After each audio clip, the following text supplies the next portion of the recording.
injured. That's fascinating. Shedeur Sanders reverted to factory settings. That's interesting. Bunch of stuff happened. Phillip Rivers played and almost won a game. We'll get into it.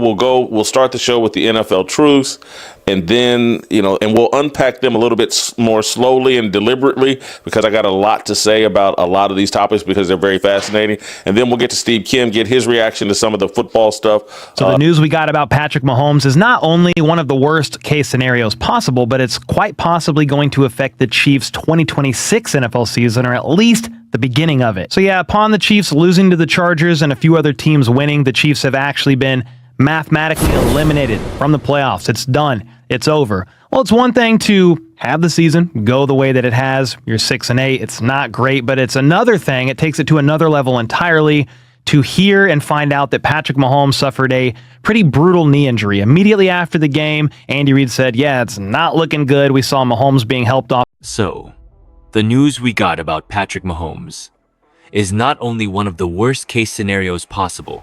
Let me walk you through exactly what happened, starting with Jason Whitlock's rant that set everything in motion. So, don't skip a single second of this video. And if this story touches your heart, give it a like, subscribe to the channel, and let us know in the comments. Where are you watching from? Let's begin. This felt different the moment it hit my timeline. Not louder, not messier, different. Because this wasn't just another NFL injury cycle where we argue timelines, speculate on MRIs, and move on to the next headline. This wasn't just another hot take artist doing what hot take artists do. And it definitely wasn't just fans overreacting on social media. This felt like a curtain getting pulled back, the kind you're not supposed to touch. And let me be clear right from the start. This isn't about Patrick Mahomes. Not really. Mahomes' injury just became the lightning rod, the flash, the moment everything collided at once. When he went down, the entire league froze. Broadcasts stopped, panels formed. Doctors were suddenly everywhere. The NFL didn't just acknowledge it, it orbited around it. And that reaction told you everything you needed to know. Because we've all seen quarterbacks get hit. We've all seen knees buckle, ankles twist, bodies fold in ways they shouldn't. That part isn't new. What's new is how selectively the league decides when to panic. Who gets the slow motion replays? Who gets the urgent tone? Who gets the protection and who gets told to get up and keep playing? That's why Jason Whitlock's rant hit harder than people want to admit. Even folks who can't stand him stopped scrolling. Not because they suddenly agreed with him, but because he said the quiet part out loud. He put words to a feeling fans have had for years but never really connected all the way through. There's a tier system in this league. Always has been. And once you see it, you can't unsee it. And that's where Shedeur Sanders comes in. Not as the cause, as the spark. Because the fire was already burning. It had been building through inconsistent flags, selective outrage, and the way certain quarterbacks get wrapped in bubble wrap while others get thrown to the wolves. Shedeur didn't create that reality. He stepped into it. And instead of dodging it or playing the PR game, he pointed straight at it. Again, this isn't about Mahomes. It's about who the NFL chooses to protect and who it doesn't. It's about how star power changes the rules without changing the rulebook. It's about how some hits become unacceptable and others become part of the game. It's about how player safety turns into a marketing decision instead of a principle. And the league's reaction? That might have been the loudest part of all. No denial. No real pushback. Just carefully worded statements and a rush to calm the noise. Because when players start saying this stuff publicly, especially young quarterbacks, it threatens something bigger than one game or one season. It threatens the image. That's why this moment matters. Not because of an injury, not because of a rant, but because a young quarterback finally said what so many others have swallowed for years. And once that line gets crossed, you don't just rewind and pretend it didn't happen. So if you think this is just drama, just social media noise, just another NFL argument that'll fade by next week, trust me. Wait until you understand what this means for young quarterbacks across the league. Let's slow this down for a second, because context matters here. Where Shedeur Sanders actually stands right now matters more than any hot take flying around online. Shedeur isn't a franchise savior yet. He isn't a proven starter. He isn't walking into press conferences with MVP votes behind him. He's a late-round quarterback trying to survive in a league that chews those guys up quietly and moves on without apology. And that reality shapes everything about how he's treated. Draft status is destiny in the NFL, at least at first. Early picks get patience. They get reps. They get protection, both literally and politically. Late-round guys, they get skepticism. They get shorter leashes. They get told to earn it every single snap. And when things go wrong, the benefit of the doubt is the first thing to disappear. Now, layer in the team situation, a struggling roster, a depth chart that's unstable, a market that isn't driving national headlines every Sunday. That stuff matters. Because when you're not winning, and you're not prime time, and you're not moving the league's ratings needle, you exist in a different NFL ecosystem. One where mistakes stick longer, where hits don't get replayed 10 times, where flags don't come flying just because a quarterback got touched. And that's where public perception gets twisted. People hear Shedeur speak up and immediately say, he's complaining. They say, he hasn't earned anything yet. They say, he's protected, look at his last name. But let's be honest for a second. Name doesn't equal flags. Media attention doesn't equal safety. Fame doesn't equal protection when the pocket collapses. Yes, Shedeur's name gets him cameras. It gets him headlines. It gets him opinions. But it does not get him the same whistle. It does not stop defenders from finishing hits. It does not change how officials interpret late when the jersey isn't selling nationwide. And you don't need a conspiracy theory to see it. You just need to watch the games. Young quarterbacks on bad teams absorb more contact. They get less benefit of the doubt. They're expected to take it and move on. That's not bitterness. That's the NFL operating exactly the way it always has. That's why this situation is so uncomfortable for people.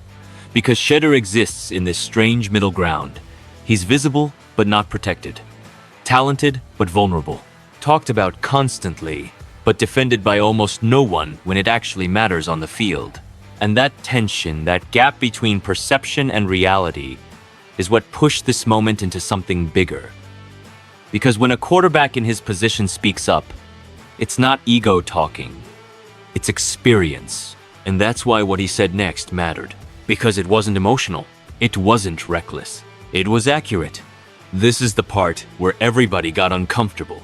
Not angry, not entertained, uncomfortable. Because the second Shedeur spoke up, the labels came flying. Entitled. Soft. Unproven. Another young quarterback who thinks he's owed something he hasn't earned yet. You heard it everywhere. From fans, from analysts, from people who hadn't watched a single snap but were suddenly experts on how quarterbacks are supposed to behave. The loudest argument was always the same. Win first, talk later. Earn it. Be elite. Then you get the calls. And look, that argument isn't crazy. In the NFL, star treatment has always been something you climb toward. Nobody hands it to you. Tom Brady didn't get it early. Drew Brees didn't get it early. We've all watched quarterbacks take hits for years before the league started protecting them differently. So yeah, there's a logic to the idea that special treatment comes with special performance. But here's the problem. That argument dodges the real issue. Because Shedeur wasn't asking for special treatment. He was asking for equal treatment, and that's where things got messy. Because if he's right, if protection actually changes based on star power, then the league doesn't just look inconsistent. It looks dishonest. That's why the reaction was so strong. Fans didn't just argue with him. Media didn't just debate him. They rushed to reframe him, to make this about attitude instead of accuracy. Because admitting favoritism opens doors the NFL does not want opened. Legal questions, union questions, credibility questions, questions about whether fair competition is actually real, or just something we say to feel better on Sundays. And the league knows this. So watch what they did. They didn't deny it. They redirected it. They buried it.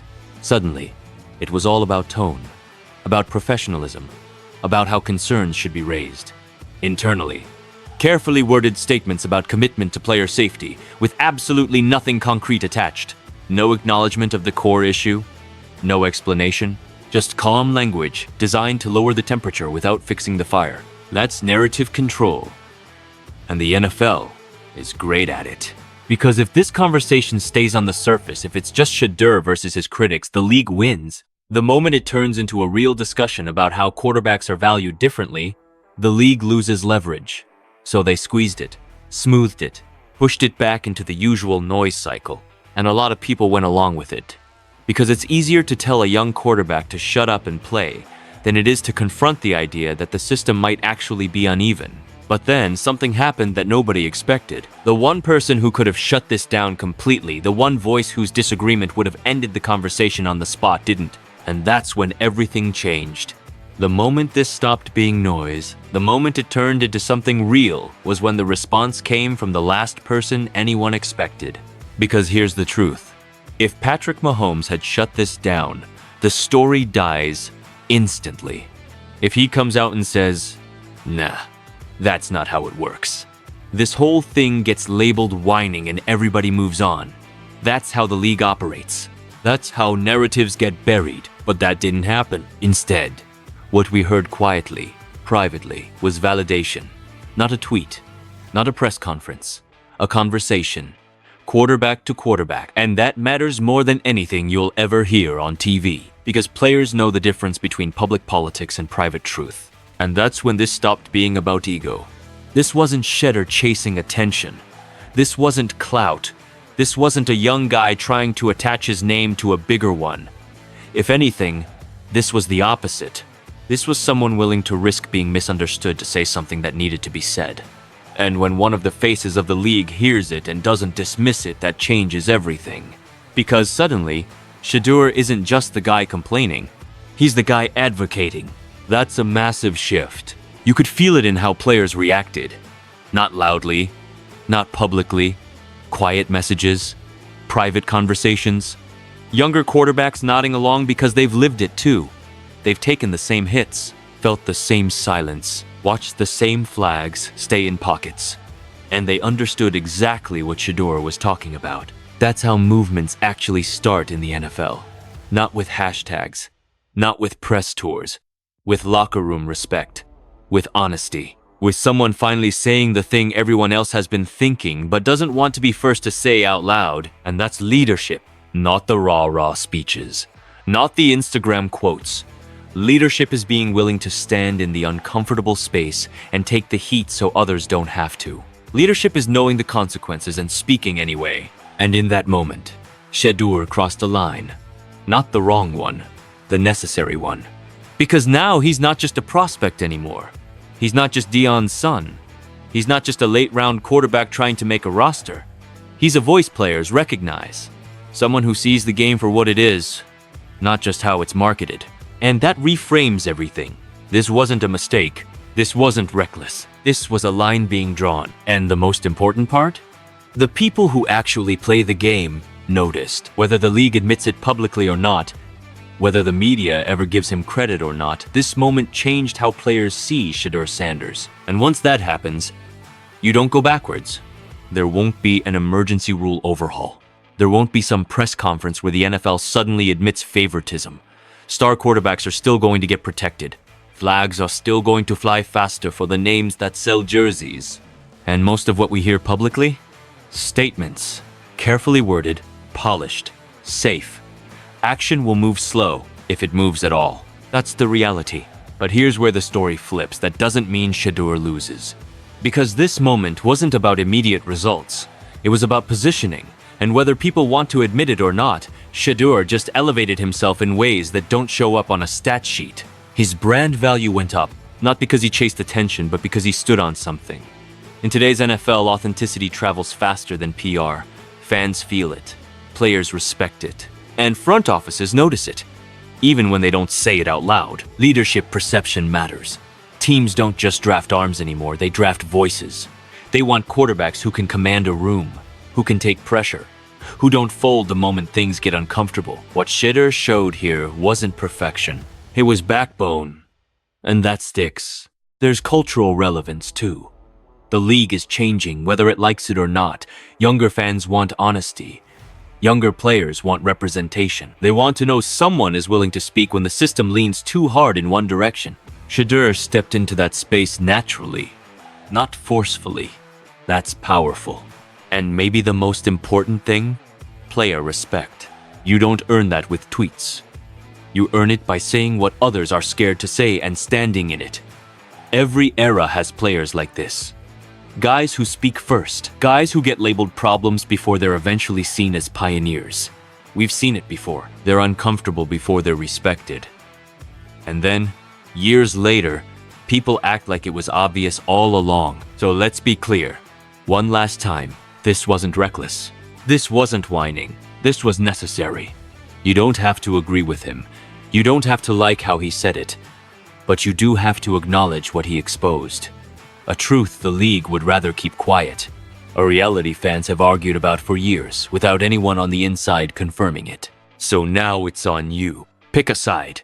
Debate it in the comments. Tell me if you think Shedeur crossed a line or drew one. Tell me if you think quarterback protection should be earned or equal. Because this channel isn't here to sell you comfort. It's here to talk about the stuff the NFL would rather smooth over. And whether you agree or not, one thing is undeniable, this conversation isn't going away.